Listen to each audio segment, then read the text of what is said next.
എന്നുള്ളത്. സാറ്റിസ്ഫാക്ഷന്റെ അല്ല, ട്രാൻസ്ജെൻഡേഴ്സ് ആയതുകൊണ്ട് അവരോട് എന്തും ചെയ്യാം.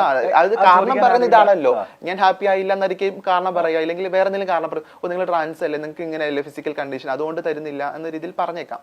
അപ്പം അതാ പറഞ്ഞത്, നമ്മൾ പോകുമ്പോൾ ഒരു ഇതൊക്കെ പറഞ്ഞിട്ടായിരിക്കും അവർ മിക്കപ്പോഴും പറയുന്ന ഒരു കാര്യമാണ് ഞാൻ കേട്ടിട്ടുള്ളത്, ഈ സാറ്റിസ്ഫൈഡ് ആകുന്നില്ല എന്നുള്ളത്. അപ്പൊ എനിക്ക് തോന്നുന്നില്ല കേട്ടോ അങ്ങനത്തെ ആരെക്കാളും ഒക്കെ തന്നെ ഈ പറഞ്ഞ എല്ലാരെ പോലും കഴിവുള്ള എല്ലാവരെ പോലും പറ്റുന്ന ആൾക്കാർ. ശാസ്ത്രം പറയുന്നത് മറ്റാരെക്കാളും സാറ്റിസ്ഫൈ ചെയ്യാൻ പറ്റിയിട്ടുണ്ട്. അത് എനിക്ക് ശാസ്ത്രീയമായി എനിക്കറിയില്ല കേട്ടോ, ആയിരിക്കാം.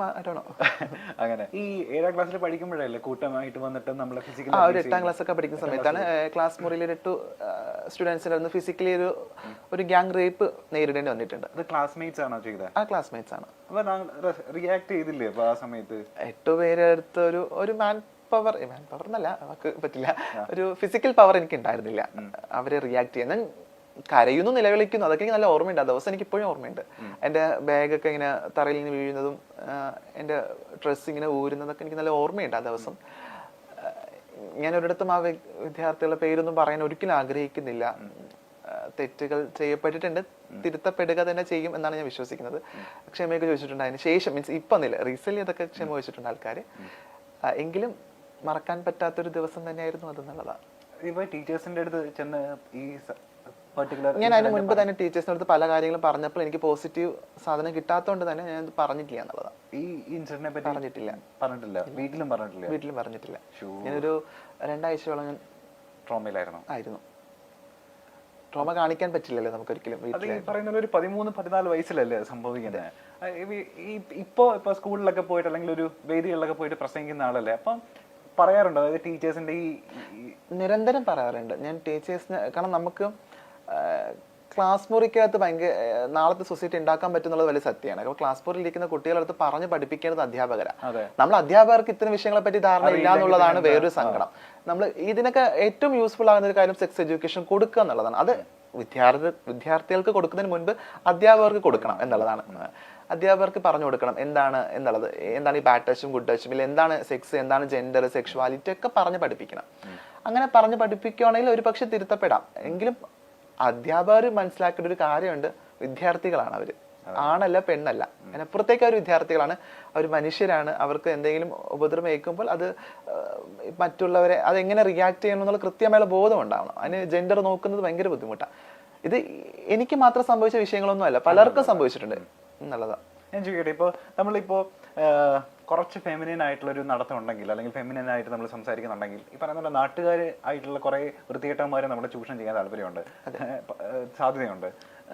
ബസ്സിൽ പോകുന്ന സമയത്ത് അല്ലെങ്കിൽ ഒറ്റപ്പെട്ട് നിൽക്കുന്ന സമയത്തൊക്കെ ഈ പറയുന്ന ഒരു മോശം അപ്രോച്ച് ഉണ്ടാവാൻ ചാൻസ് ഉണ്ട്. ഈ മോശം അപ്രോച്ച് വരുന്ന സമയത്തൊക്കെ ഈ 14 വയസ്സിന് ശേഷം എങ്ങനെ അതിനെയൊക്കെ തരണം ചെയ്തിട്ടുള്ളത്? അപ്പോൾ ഇതില് ഒരു ചെറിയൊരു ഇതുള്ളത്, ഫെമിനൻ ആയിരിക്കുന്ന എല്ലാവരും ട്രാൻസ്ജെൻഡേഴ്സ് ആകില്ല, പല ടൈപ്പ്. പക്ഷെ ഫെമിനായിട്ടുള്ള ആൾക്കാർക്കൊക്കെ ഫിസിക്കലി ഇത് സെയിം സിറ്റുവേഷൻ സമയത്തൊക്കെ ഉണ്ടാവും. ഞാൻ സോഷ്യൽ മനുഷ്യനായിരുന്നില്ല ആ സമയത്ത്. ഞാൻ വീട് അത് നടന്നു പോകുന്നത്. അപ്പൊ എനിക്ക് ഈ ബസ്സിൽ ഞാൻ ആദ്യമായിട്ട് കയറുന്നത് ഐ തിങ്ക് ഒരു +2 പഠിക്കുന്ന സമയത്താണ് തോന്നുന്നു. എനിക്ക് അതിന് മുന്നേ ഞാൻ ബസ്സിൽ കയറിയിട്ടില്ല. ഞാൻ വിവാഹങ്ങളിൽ, മരണങ്ങളിൽ, പൊതുചടങ്ങുകളിൽ, പബ്ലിക് കൂടുന്ന ഗ്യാതറിംഗ് സ്പേസുകളിലൊന്നും പങ്കെടുക്കില്ല. പ്രത്യേകിച്ച് ഫാമിലി ഗ്യാതറിംഗിലൊന്നും പങ്കെടുക്കില്ല.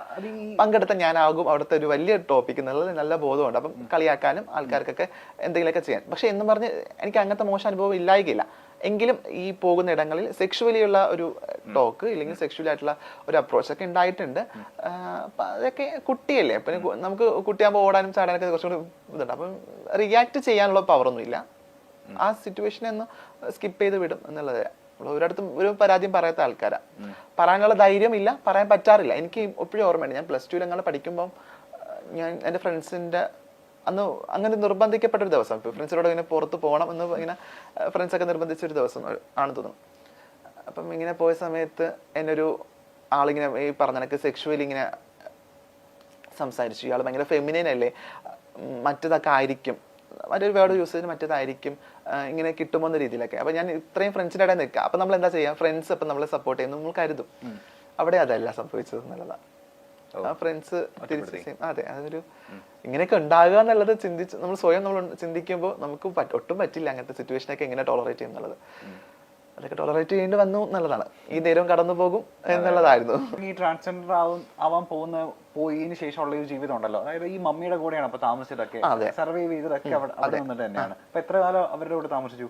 ഞാനൊരു 1.5 years അവരുടെ കൂടെ ആയിരുന്നു. എനിക്ക് പിന്നെ ഒരു ലിവിംഗ് ടു ദ റിലേഷൻ ഉണ്ടായിരുന്നു, ഒരു പാർട്ട്ണർ ഉണ്ടായിരുന്നു. ഒരു പാർട്ട്ണറോടൊപ്പം ഒരു 2-2.5 വർഷം ജീവിച്ചു. നിലവിൽ ഐ എം സിംഗിൾ.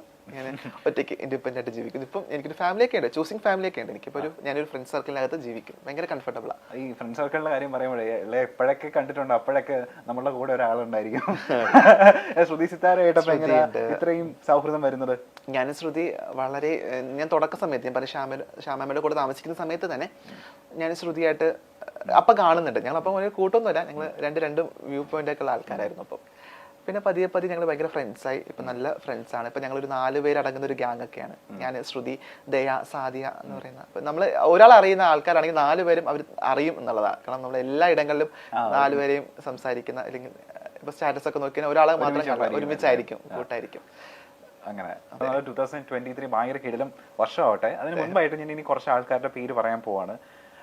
എനിക്ക് തോന്നുന്നു സമീപകാലങ്ങളിൽ ചിലപ്പോൾ അവരായിട്ട് അസോസിയേറ്റ് ചെയ്യാൻ ചിലപ്പോൾ ഭാഗ്യം ഉണ്ടാവുമായിരിക്കും. ഈ പേര് പറയുന്ന സമയത്ത് അവരെ പറ്റിയിട്ടുള്ള താങ്കളുടെ അഭിപ്രായം എന്താന്ന് അറിയാൻ താല്പര്യമുണ്ട് എനിക്ക്. പേര് പറയട്ടെ. ജേർണലിസം പഠിച്ചുകൊണ്ട് തന്നെ എല്ലാ ദിവസവും ഈ പറഞ്ഞ ന്യൂസൊക്കെ കാണാനും പത്രം വായിക്കാനൊക്കെ സമയം കണ്ടെത്താറുണ്ടല്ലോ? കുഴപ്പമില്ല, ഫോൺ ഭയങ്കര യൂസ് ആണ് അതിലൊക്കെ. ഓക്കെ, ന്യൂസ് വായിക്കുന്ന അല്ലെങ്കിൽ ഫോൺ ഉപയോഗിക്കുന്ന ന്യൂസ് ഹാൻഡിലൊക്കെ ഡെയിലി പറയുന്ന പോലെ ചുമ്മാ ഒന്ന് കണ്ണോടിക്കുന്ന ആളാണെന്നുണ്ടെങ്കിൽ ഇവരുടെയൊക്കെ പേര് എന്തായാലും അറിഞ്ഞിരിക്കണം. അപ്പോൾ ഇവരെ പറ്റി പറയുന്ന പോലെ അഭിപ്രായം ഒന്ന് പറഞ്ഞാൽ മതി. ഓക്കെ, നമ്മളുടെ കാഴ്ചപ്പാട് ഭയങ്കര കാഴ്ചപ്പാടുള്ള വ്യക്തിയാണെന്നാണല്ലോ എല്ലാവരും പൊതുവെ പറയപ്പെടുന്നത്. ആദ്യത്തെ ആൾ ഈ പറയുന്ന പോലെ അഖിൽ മാരാർ ഈ സമീപകാലത്ത് ഭയങ്കര ചർച്ച നേടിയ ഒരാളാണ്. എന്താ അഖിൽ മാരാറിനെ പറ്റിയിട്ടുള്ള അഭിപ്രായം എന്താ? നല്ലൊരു വിമർശകനാണെന്ന് തോന്നിയിട്ടുണ്ട്. ചില കണ്ടന്റ്സ് ഒക്കെ പറയുമ്പോൾ അങ്ങനെ ഭയങ്കര കുറ്റം പറയാനായിട്ട് തോന്നിയിട്ടില്ല. പിന്നെ പുള്ളിയുടെ പൊതുവിൽ ഉള്ള, പുള്ളി ഭയങ്കര ക്യൂർ ഫ്രണ്ട്ലി ആണെന്ന് തോന്നുന്നില്ല. അങ്ങനെ എനിക്ക് അറിയില്ല, ഭയങ്കര ക്യൂർ ഫ്രണ്ട്ലി ആണ് അല്ലെങ്കിൽ അങ്ങനത്തെ ഒരു മനുഷ്യനാണെന്ന് തോന്നാറില്ല.